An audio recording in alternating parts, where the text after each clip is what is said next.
Olá, gente, tudo bom com vocês? Aqui quem fala é o professor Mark Gleison.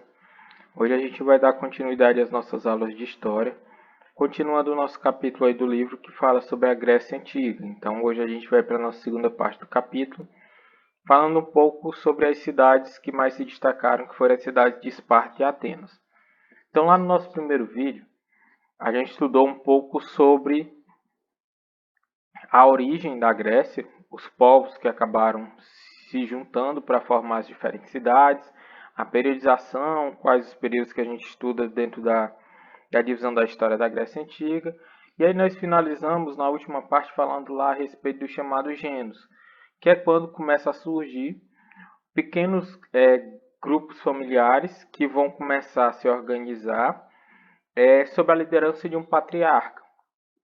Então, daí vai surgir as primeiras vilas. Então, esses gêneros eram as famílias que se organizavam em torno de um chefe que comandava tudo, e a partir dessa região ela vai começar a se desenvolver. Eles já cultuavam os primeiros deuses. Nos gêneros, a vida social e econômica era a princípio baseada no laço de cooperação. Com o passar do tempo, passaram a acumular riquezas, considerando menores que os outros. Então, no início era tudo repartido entre todos. Aí, com o passar do tempo, vai começar a se destacar, os grupos sociais vão começar a se formar. A partir de uma crise gerada das brigas entre as próprias famílias nessa questão dos gêneros, vão começar a surgir as chamadas polis. As polis são as cidades. No caso da Grécia Antiga, as cidades são chamadas de cidades-estados, porque elas eram cidades independentes. Se a gente pegar, por exemplo, aqui no Brasil, tem as cidades onde tem um prefeito, mas a gente sabe que cada cidade pertence ao Brasil, pertence ao estado do Piauí e pertence ao Brasil. Lá não. Cada cidade tinha um governo próprio, leis próprias, costumes diferenciados, calendário diferente, moeda diferente. Então era como se cada cidade fosse um mini país.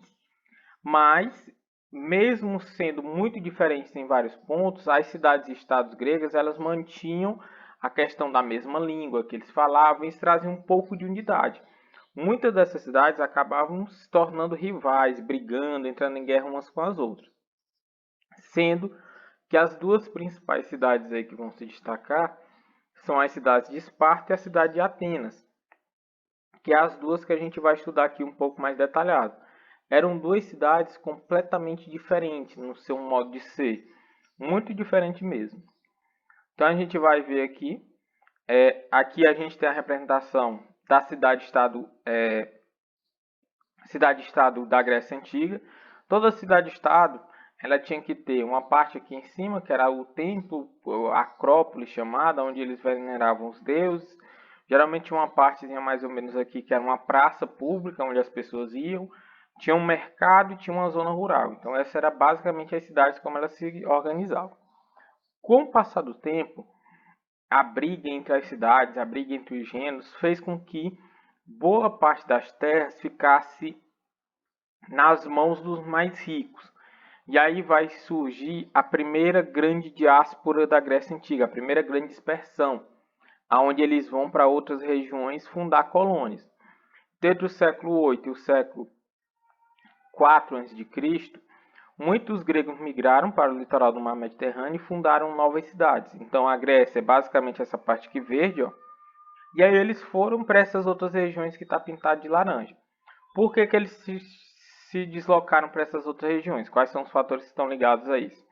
Então a gente tem, por exemplo, as questões sociais, as brigas, disputas por terras, disputa por poder, questão de diferenças de classe, a dificuldade na agricultura, já que o território da Grécia Antiga é um território não tão bom para a agricultura, ele é muito pedregoso, é muito recortado, então não tem muita terra para se plantar.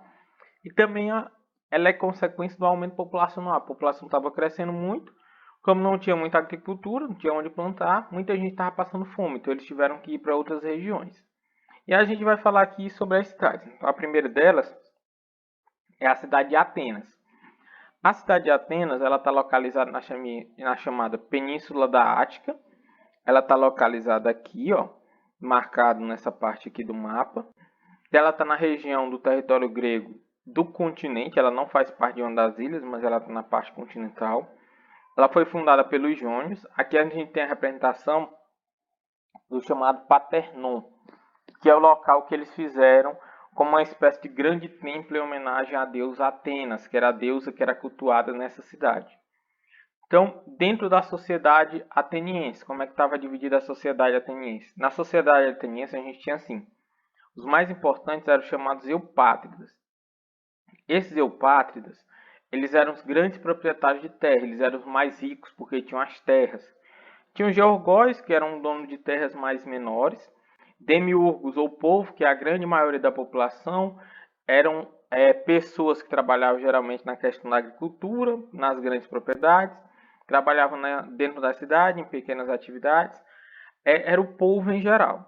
Além deles, a gente tinha o que era chamado de metecos, que eram os estrangeiros, tinha os escravos, que também geralmente eram prisioneiros de guerra, ou pessoas que não conseguiam pagar suas dívidas, e tinham as mulheres aqui na última parte. A gente classifica esses três últimos como o grupo da população que não tinha direito à cidadania. Eles não eram considerados povo da Grécia, povo de Atenas. Na Grécia Antiga, aí a gente vai estudar a questão da forma de governo. Na Grécia, melhor dizendo, em Atenas, tiveram várias formas de sistemas políticos que governaram. Teve a monarquia, onde geralmente dessa monarquia os reis governavam, ou muitas vezes dois reis acabavam governando. Tinha a tirania, que é quando o poder pertencia a um único governante que tomava todas as suas decisões. A monarquia tinha alguns que auxiliavam. Na tirania ele era um ditador, era ele que tomava as decisões. E com o passar do tempo, na Grécia Antiga vai surgir em Atenas a chamada democracia.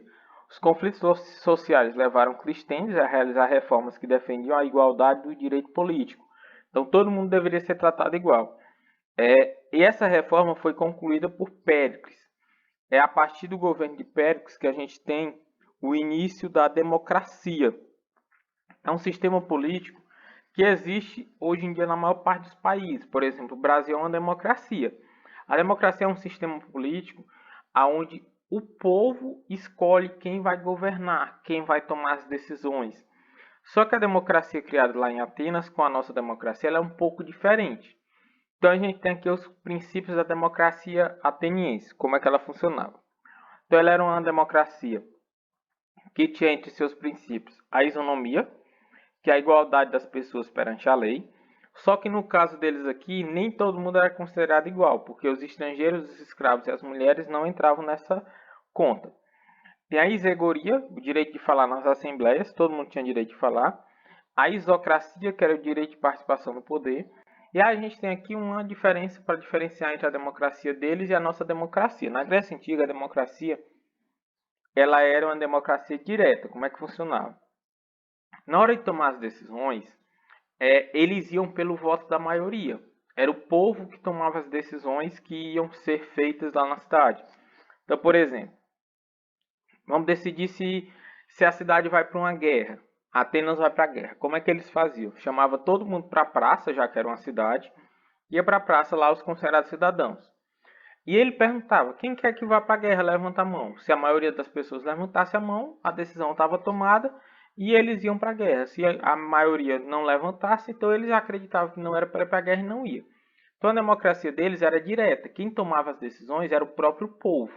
O Brasil também é uma democracia, só que a nossa democracia ela não é direta, ela é representativa. Como é que funciona no Brasil? O povo escolhe o político e o político vai tomar as decisões pelo povo. Então, por exemplo, a gente vai ter eleição esse ano. Na democracia do Brasil, a gente vai escolher prefeitos e vereadores que vão tomar as decisões pela gente. Lá na Grécia Antiga, quando um político estava fazendo alguma coisa que eles não gostavam, eles expulsavam, vamos dizer assim, o político por 10 anos da vida política. Ele não poderia participar. Aqui no Brasil, a gente tem o mesmo processo. Se o político rouba e tudo, ele pode ser considerado inelegível, onde ele não pode também participar da política. Ou então as pessoas também podem escolher e não votar nele. O papel da mulher na Grécia Antiga. Então aqui, a mulher em Atenas, melhor dizendo. Em Atenas, as mulheres elas eram bem presas, elas não tinham muito direito. Geralmente as mulheres ficavam apenas fazendo os trabalhos domésticos. O comportamento da mulher deveria ser de submissão, docilidade, então obedecendo o homem, sempre fazendo o que o pai queria ou o que o esposo queria. Quanto à educação, em Atenas, a educação ela era voltada para o desenvolvimento intelectual, voltado para o desenvolvimento da sabedoria. Então, as escolas eram para fazer as pessoas pensarem, questionarem. Então, uma escola mais parecida, vamos dizer, com o que a gente está acostumado. A segunda cidade é a cidade de Esparta. Esparta estava localizada na chamada Lacônia, sudoeste do Peloponeso, dotada de uma fortificação natural, então ela era mais protegida. Ela foi fundada pelos dórios no século 9 a.C., que a gente tem um mapa representando mais ou menos aonde ela estava, nessa região aqui, ó, Atenas aqui, Esparta aqui. E a cidade de Esparta, ela era uma cidade de guerra. Tudo em Esparta girava em torno da guerra. Então a gente tem essa representação aqui da fotografia que mostra isso. Lá, tudo era pensado para a guerra. Desde que nascia, as pessoas já eram preparadas para na hora que fosse lutar. Era uma formação militar contínua, sempre esperando a guerra. Forma de governo. Entre as formas de governo tinha a questão da diarquia, onde 2 reis desempenhavam o governo. Entre essas formas de poder que eles tinham, o rei ele tinha a função religiosa e militar. Em Esparta, para ajudar o rei a governar, na estrutura que estava cercando os reis na hora de governar, a gente tinha a chamada Jerusem. Ela era composta de 28 pessoas mais velhas, acima de 60 anos de idade, que tomavam as decisões. Tinha a chamada Ápila, que ela era composta por todos os homens maiores de 30 anos de idade. E tinha os 5 éforos, que na verdade quem tomava as decisões, quem comandava, eram esses 5 éforos bem aqui. A sociedade espartana, ela era dividida entre esparciatas, que era a camada mais rica, ela era descendente dos fundadores da cidade, então eles tinham os privilégios. Tinham os chamados periecos, que eram livres, mas não tinham direito político, então eles não poderiam tomar as decisões. E tinha um último grupo que era chamado de ilotas. Os ilotas, eles eram os escravos do Estado, pessoas que eram obrigadas a trabalhar, era a classe mais pobre. A educação aqui em Esparta. Lá em Atenas eu falei que a educação era voltada para o desenvolvimento intelectual. Em Esparta tudo girava em torno da guerra. Então a educação ela era voltada para formar um soldado, uma pessoa que fosse para a guerra e soubesse lutar. Então ela visava a preparação física e militar. Lá a educação ela começava desde que nascia, os pais já começavam a acostumar a criança para o momento dele ir para a guerra. Então, por exemplo, em momentos de frio, ele era aconselhado não botar muita roupa para a criança se acostumar com frio, não deixar ela andar com sandálias, vamos dizer assim, para ela criar resistência nos pés na hora de ir para a luta. Quando ela entrava na escola, ela ia aprender a lutar com espada, com arco e flecha, usar um escudo, ver as técnicas de luta. E aí quando ele estava próximo de se formar da escola, vamos dizer que a prova final que eles faziam, que eles tinham que fazer lá, era o seguinte: eles tinham que sair para uma caçada durante a noite. E aí essa caçada ela tinha o objetivo de matar um escravo. Ele só era considerado aprovado um cidadão quando ele matava um desses escravos, e aí ele estava considerado um cidadão pronto para ir para a guerra. As mulheres em Esparta, elas recebiam tinham um papel diferente lá de Atenas, aqui elas tinham mais liberdade. Ela chegava a receber treinamento militar e tinha maior liberdade do que as mulheres lá de Atenas. Então essa é uma comparação entre as duas cidades. Na próxima semana a gente continua estudando a Grécia Antiga, vendo um pouco da questão cultural. Então essa foi nossa aula de hoje. Qualquer dúvida que vocês tenham ficado, podem entrar em contato, estou à disposição de vocês. A gente encerra por aqui. Tchau, tchau, fiquem bem e até mais aí para vocês.